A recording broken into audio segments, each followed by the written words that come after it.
Hi friends, అందరికీ నమస్తే. కేవలం 10th అండ్ ఇంటర్మీడియట్ ఆధారంగా సెంట్రల్ గవర్నమెంట్ జాబ్ కొట్టాలనే ఇంట్రెస్ట్ మీకు ఉంటే కనుక ఈ గుడ్ న్యూస్ మీకోసమే. మన స్టాఫ్ సెలక్షన్ కమిషన్ నుండి వెరీ లేటెస్ట్గా 10th అండ్ ఇంటర్ ఆధారంగా 2 రకాలైన రిక్రూట్మెంట్లు తీశారు. ఒకవేళ మీకు 2 క్వాలిఫికేషన్ ఉంటే 2 రకాలైన జాబ్స్కి కూడా అప్లై చేసుకోవచ్చు. ఎందుకంటే అది ఇది ఒకసారి ఎగ్జామ్స్ ఏమీ జరగవు, దేని షెడ్యూల్ దానికే ఉన్నది. అలాగే సిలబస్ కూడా కామన్గానే ఉంటుంది. ఇక ఇందులో ప్రత్యేకత ఏంటంటే పెద్ద ఎగ్జామ్ ఫీజులు ఏమి ఉండవు. ముందుగా ఎస్సీకి, ఎస్టీకి, హ్యాండిక్యాప్డ్ వాళ్ళకి, ఎక్స్ సర్వీస్ మ్యాన్కి, అలాగే ఆడపిల్లలకి ఏ క్యాస్ట్ వాళ్ళైనా వీళ్ళకి మాత్రం ఎటువంటి ఎగ్జామ్ ఫీజు ఉండదు. కేవలం ఆన్లైన్ చేసినందుకే తీసుకుంటాం. ఇక మిగిలిన వాళ్ళకి అంటారా ఒక 100 రూపాయలు అయితే ఎగ్జామ్ ఫీజు ఇస్తారు.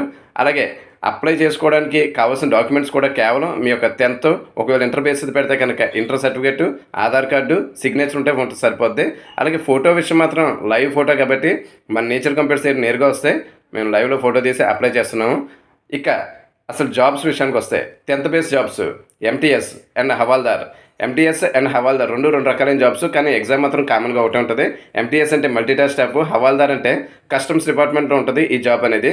దీనికి 10th కంప్లీట్ అయ్యి ఉండాలి, 18 ఏళ్ళు పూర్తి అయ్యి ఉండాలి, 27 ఏళ్ళు అయితే దాటకూడదు. ఇక ఇంటర్ బేస్ జాబ్స్ విషయానికి వస్తే 3 రకాలైన జాబ్స్. ఎల్డీసీ అంటే lower division clerk, data entry operator and JSA అంటే జూనియర్ సెక్రటేరియట్ అసిస్టెంట్, దీన్నే పోస్టల్ అసిస్టెంట్ అని కూడా అంటారు. ఈ 3 రకాలైన జాబ్లకి కూడా కామన్ ఎగ్జామ్ ఒకటే జరుగుద్ది. అందులో రిక్రూటివ్లో ఓకే అయితే కనుక ఆ తర్వాత ఫర్దర్ ప్రాసెస్ ఉంటుంది. దీనికి కూడా 18 ఏళ్ళు పూర్తి అయ్యి ఉండాలి, 27 ఏళ్ళు అయితే దాటకూడదు. ఇక ఏజ్ రిలాక్సేషన్ బీసీ వాళ్ళకి 3 ఏళ్ళు, ఎస్సీ ఎస్టీ వాళ్ళకి 5 ఏళ్ళు, హ్యాండిక్యాప్డ్ వాళ్ళకి 10 ఏళ్ళు ఏజ్ రిలాక్సేషన్ అంటే ఉంటుంది. అలాగే సిలబస్ కూడా కామన్ ప్యాటర్న్లోనే ఉంటుంది. జీకే, ఇంగ్లీషు, మ్యాథమెటిక్స్, రీజనింగ్ వీటిలోనే ఉంటుంది. ఇక ఎగ్జామ్ మీడియం విషయానికి వస్తే ఈ 2 రకాలైన జాబులకి స్పెసిఫికేషన్గా తెలుగు మీడియం కూడా ఇచ్చారు. సో ఎవరికైనా తెలుగు మీడియం కంఫర్ట్ అనుకుంటే వాళ్ళు ఈజీగా పెట్టుకోవచ్చు. ఇక శాలరీస్ విషయానికి వస్తే సెలెక్ట్ అయితే మినిమం 22,000 నుంచి అప్ టు 93,000 వరకు కూడా శాలరీస్ ఉంటాయి. అలాగే ఎగ్జామ్స్కి ఎప్పుడు జరుగుతాయి అంటే కనుక 10th బేస్ జాబ్స్ వచ్చి మినిమంగా సెప్టెంబర్ 20 నుంచి మొదలుపెట్టి అప్ టు అక్టోబర్ 24 వరకు జరుగుతాయి. అలాగే ఇంటర్ బేస్ జాబ్స్ వచ్చి సెప్టెంబర్ 8వ తారీఖు నుంచి అప్ టు సెప్టెంబర్ 18 వరకు జరుగుతాయి. సో ఎవరి ఎగ్జామ్ డేట్స్ ఎప్పుడనేది మీరు యొక్క హాల్ టికెట్ డౌన్లోడ్ చేసుకుంటే సరిపోద్ది. అలాగే మీరు అప్లై చేయడానికి డెడ్ లైన్ వచ్చి 10th బేస్ జాబ్స్ వచ్చి 24 జూలై అనేది డెడ్ లైను.